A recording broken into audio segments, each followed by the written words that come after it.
Adji Sarr caga la keneen ka doon ab client la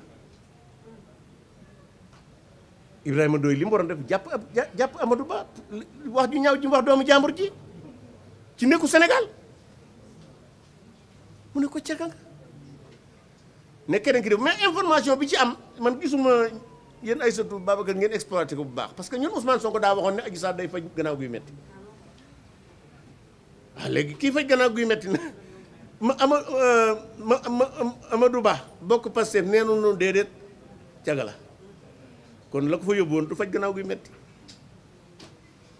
waaye loolu dina gën a leer na ma waxoon keroon ne dama doon tappale dara dutuma bis dina ñëw Sonko ci ba ma wax dama doon tappale kenn complot wu ma Abdou Nguer ba léegi xamuñu lu ñu koy toppee pratiquement parce que gis nañu ab TikTok ku tudd Abdou Nguer mu am lu mu wax ñu jàpp ko Abdou Nguer ñu jàpp Abdou Nguer mu ne leen du man ñu fexe ba xam ka mu doon woo ko mu ñëw wax dëgg yàlla ba mu duggee la Abdou Nguer waroon a génn ñoom ñaar ñoo bokk dossier alors que ki moom TikTok bi tuddee ko Abdou Nguer officiel moom tuddul Abdou Nguer nangu na ne moom la ca nekk moo ko ci def kon Abdou Nguer kenn waru koon téye et depuis lors ñu téye ko ci kaso bi pour 17 lu ñu koy toppee c'est irresponsable Assane Diouf moom normalement le 8 dana génn en principe je crois que duñ parce que li waa ji li procureur laaj moo gën a néew lam fa toog Bassirou Fofana nag man jàpp naa ne man mi maa ko yóbbu kaso ndax dama ko seetaan mu ne moom daf koy jaaxal nu ko la nit mën a condamné man ci mbirum ku wax guñaa fii nit dama demee laa dégg ñu ne convoqué nañ ko dañ ko convoqué may wax sama gars yi ma ne dana ñëw de dana ma fekk si de encore une fois muy Badara Gadiaga muy Abdou Nguer Assane Diouf Bassirou Fofana ak ña fa nekk yëpp nag ñoom Lat Farba Ngom dañoo am lu ñu bokk ak Moustapha Diop ak Mansour Faye ak may wax seeni bokk ne ils sont là-bas très dignes ak Ablaye Ndiaye mooy ki nekkoon porte-parole lu Farba dañ ko condamné boo ñu def appel parce que daa bëggoon toog foofu 6 mois ak mook Farba mais li gën a garaaw du loolu ci Ablaye Ndiaye tabax na fa ñaari néeg pour Rebeuss léegi ñu ngi ko tuddee foofu l'entrepreneur du peuple parfois su nit dañ lay def lu defe ne lu bon lañ def fekk lu baax lañ lay defal man de jàpp naa ne Farba Ngom li mu toog Rebeuss boobaa ak léegi li mu fi def ci lu baax defu ko lu baax bi mu nekkee Farba ba léegi Mansour Faye il est là-bas c'est un otage parce que moom li ñu koy jiiñ c'est pas un délit bu mu mën a commettre tout comme Moustapha Diop mais ils sont très dignes et je félicite les populations du nord seen mobilisation bi ñu def bëkk démb ci Farba def nañ ko ci Saint-Louis je crois qu'il faut le continuer c'est vrai que bon nous on avait pensé que avec le Pastef il faut di gatsa des idées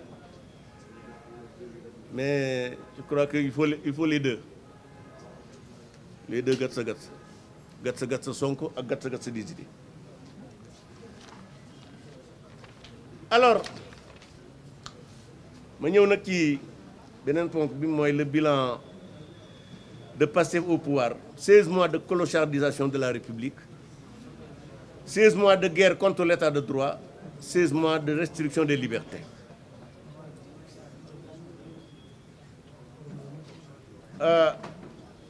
bu ngeen ko fàttalikoo bi Bassirou Diomaye Faye di door a prêter serment acte bi mu njëkk a jël mooy violer serment violer constitution violer code la loi portant le statut des magistrats mooy bi mu abrogé décret bi Macky Sall nommé woon le président de la Cour suprême parce que ce décret a été pris dans le cadre normatif de la République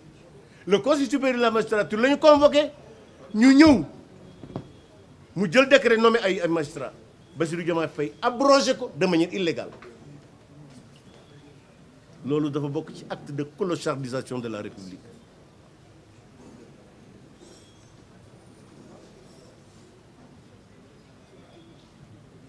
bi ci des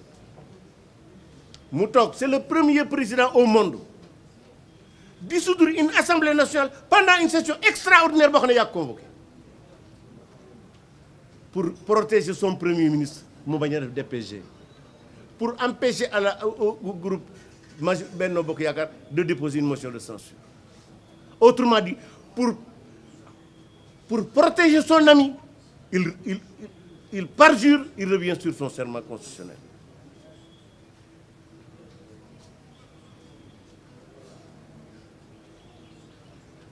Rappelez-vous, bi muy door a toog avant les législatives Bassirou Diomaye Faye daa bind conseil constitutionnel laaj leen ne leen ndax kañ laa mën a dissoudre ak kañ lañ mën a def élection d'abord loolu mu jur woon laaj parce que c'est clair dans la constitution conseil constitutionnel tontu ko ne ko bis sàngam mën ngaa dissoudre mais na nga organiser élection yi balaa bis sàngam ci décision bi mu dogal ko décision bi na nga ko publier ba Sénégal yi dégg ko mu denc ko 64 jours ci biir loolu ñoom ñu defar seen investiture département par département ba pare mu dissoudre keroog ba mu dissoudre et li gën a garaaw mu bind président Assemblée nationale ne ko la DPG da ngeen koy tenir le 13 ba président Assemblée nationale d'accord ci mu dissoudre assemblée le 12. loolu c'est des actes de clochardisation de la République loolu rek laay ñaawlu kese mu dissoudre assemblée nationale. bett opposition bi 10 jours la opposition bépp amoon pour préparer les législatives moo tax ñu gagné ni ñu gagné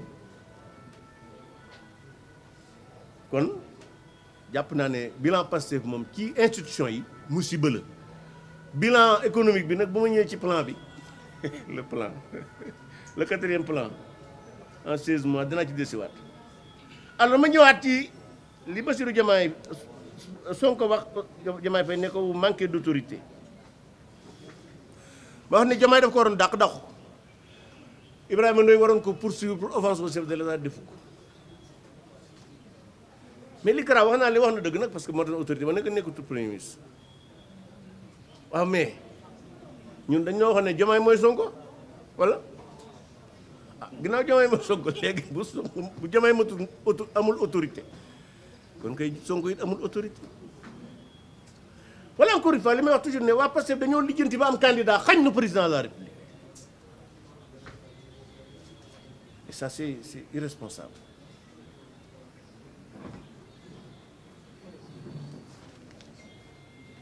Fi mu mujjee nag bon mooy point bi le plan bi ñu doon présenté keroog Grand Théâtre c'était un théâtre politique.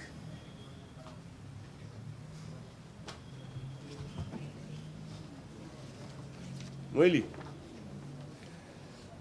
plan bi tur wi rek déjà de Pastef da cee wax lu dul dëgg ndax dañ ko tuddee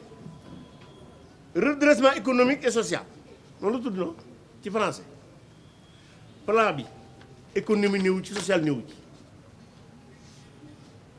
ñu tuddee ko ci wolof jubbanti koom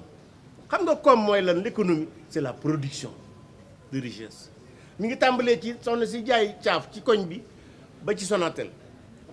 loolu économie ñoom son plan c'est un plan de redressement des finances publiques noonu lu tudd redressement des finances publiques ma ne leen c'est illégal parce que plan bi am na recette impôt yu ñu war a jël fayu am na taxe yu ñu war a fayu xëy na am na bor yu ñu war a leb gis nga République du Sénégal amul benn dërëm bu état bu Sénégal bu gouvernement bi sañ a jël ci benn sénégalais te assemblée nationale autorisé wu ko c'est pourquoi plan bi dañ ko war a def projet de loi yóbbu ko assemblée nationale adopté ko ñu door ko présenter au public même seen agenda 2050 bi sax c'est illégal amul statut benn juridique et loolu boo ko waxee dinaa ci ñeme parce que Macky Sall ba mu defaree PSE ba pare dama ne ko président nañ ko defal une loi d'orientation économique pour mu am légalité parce que Sénégal noonu lay doxee lu ñu fiy def lu état bi def lu ne daa war a légal soit constitution bi da ko war a prévoir wala loi prévoir ko wala un règlement et évidemment en 2022 cette loi a été votée à l'Assemblée nationale de agenda 2050 ba léegi amatul l'onction de l'Assemblée nationale or toute recette toute dépense du gouvernement assemblée moo ko war a autoriser kon seen lii ñu tuddee woon plan de redressement économique et social, qui est un plan de redressement financier, il est illégal. Il est inutile. Parce que jàngoro ji muy faj du ko faj. Au contraire, saafara su jur jàngoro lay doon. Bi des il est dangereux. Lu tax ma ne c'est dangereux. Xam nga dégg ngeen fan yi Bayrou, François Bayrou, premier ministre France, ñu présenté plan Bayrou. Xam naa xëy na Sonko da ko dégg ne xaaral ma def plan Sonko. Mais xam nga lan mooy différence bi? En France, c'est le premier ministre qui définit la politique de la nation. Ce qui n'est pas le cas du Sénégal. Au Sénégal, c'est le président qui définit la politique de la nation et non le premier ministre. En se substituant au président de la République, Sonko procède par un putsch politique. Parce que amul benn disposition bu nekk fii bu ko may dara bu ko may lu tolloog tarfatal ay ni pour muy def pour mu présenter lii mu présenter nii. Mais li gën a grave sax nag mooy l'inutilité. Boo ko bëggee xam. Journaliste nag déedéet na ngeen may dimbali di lire li gars yi di bind parce que bu ngeen ko def da ngeen di noppal seen bopp noppal nit ñi bu ñuy wax lu tax plan bi parce que boo bëggee xam plan bi ndax dana am njëriñ wala du am da ngay wax xool li tax plan bi jóg. Sonko nee na mooy l'héritage nee na dañ fay fekk bor bu bari mooy 119% du PIB mooy loolu ñuy wax ah. bi des mu ne dañ fay fekk un déficit de 14% ou 12%. C'est-à-dire que déficit ak endettement dafa am nu ñu koy fajee faj yi nag ñëpp bokkuñu ci d'accord mais mos am na nu ñu koy fajee bokk na ci nga réduire les dépenses publiques. Moyen la bu ñuy réduire les déficits ak l'endettement parce que déficit mooy lan mooy sa njël ëpp sa salaire bu sa njël ëppee sa salaire voilà bu dee da nga lebi loo mottalee njël li parce que doo seetaan xale yi ñuy xiif ñun nag suñu état bii li ma koy wax toujours day état bu obèse état bu mbuxri c'est-à-dire que li mu soxla ci alal dafa bari. te alalu état fan lay jóge impôt taxe ak peut-être ay bor ak i don bu fekkente ne taxe yeeg yooyu yëpp boo ko boolee mu ëpp li moo gën a tuuti li ngay dépenser tu es obligé de nga dem lebi kon encore une fois ñoom li ñu ne moom lañ bëgg a faj tudde ko réduction traite la man góoma loolu man li ma jàpp mooy état bu Sénégal bii depuis 1960 daa nekk fépp nekk ci lépp te man li ma gëm mooy am na lu baree bari loo xam ne état mën na cee seppi loxoom bàyyi ko le secteur privé. L'exemple de la Sonatel les télécommunications état du Sénégal moo ko doon gérer ñu génne téléphone jox ko créer ko société français en partenariat avec la France gis ngeen tey jii ça fait partie l'un des fleurons de l'Afrique. Pendant ce temps gis ngeen poste ni mu mel tey jii boo xoolee dégg naa ne ñoo dañuy créer 2000 boutiques Sonadis alors que Auchan a été créé la même année que Sonadis Auchan est devenu une multinationale Sonadis fay na bu yàgg bàyyi fi bor kon encore une fois jàpp naa ne bu fekkee dañoo bëgg redresser les finances publiques là aussi lu normal la parce que même 70% du PIB de la dette pour man c'est trop rawatina ci mu ëpp ko déficit bi aussi bu fekkente ne yow li nga bëgg a def daa ëpp li nga mën loolu mooy indi déficit kon boo bëggee di xeex déficit bëgg a xeex na mu tuddati endettement du ay 100 milliards d'économie ngay def il faut aller plus loin loolu man mooy suma position ci affaire bi parce que 100 milliards franchement c'est rien du tout et li gën a garaaw nag du loolu Ousmane Sonko daa gëmloo woon ñiy jaay caaf ñiy jaay ndaama raas gone yi raxas woto ne leen su ma faloo yéen ñëpp seen bamb naan seen poste dina fees plan bii 5667 milliards ci poste Sénégalais yi la koy jëlee waxoon naa leen ko fi bis ne leen parce que balaa tàggoog Sénégal ku daan joxe asaka da nga yalwaan yi kon ñi doon xaar ne seen Bamba dana naat ci nguuru Diomaye ak Sonko nañ ko teg fi suuf seen Bamba du ci naat au contraire dinañ yokk taxes yi dinañ yokk impôts yi te duñ yokkal dara Sénégalais yi mais li gën a ce qu'il faut retenir surtout c'est le caractère le fait que le président de la République moom moo war a définir la politique de la nation. Le premier c'est substituer à lui et d'ailleurs boo xoolee même communiqué bi mujj du conseil des ministres dañ ne le texte a été adopté en conseil des ministres texte bi lan la loi la wala décret bu dee loi daa war a dem assemblée nationale avant ñu di ko yóbbu ci mbedd mi bu dee décret daa war a génn journal officiel. Autrement dit comme li ma leen wax sànq c'était un théâtre politique pour donner l'impression que ñi ngi xalaat que liggéey xalaatuñu liggéeyuñu indi nañ fi projet mujjul fenn agenda 2050 damay wax ne du projet du plan du programme c'était un pamphlet politique pour préparer les législatives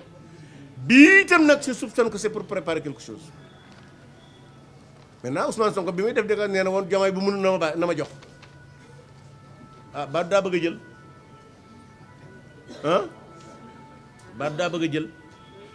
kon encore une fois xam nga tey man personnellement su ma neexoon ma laisser deux.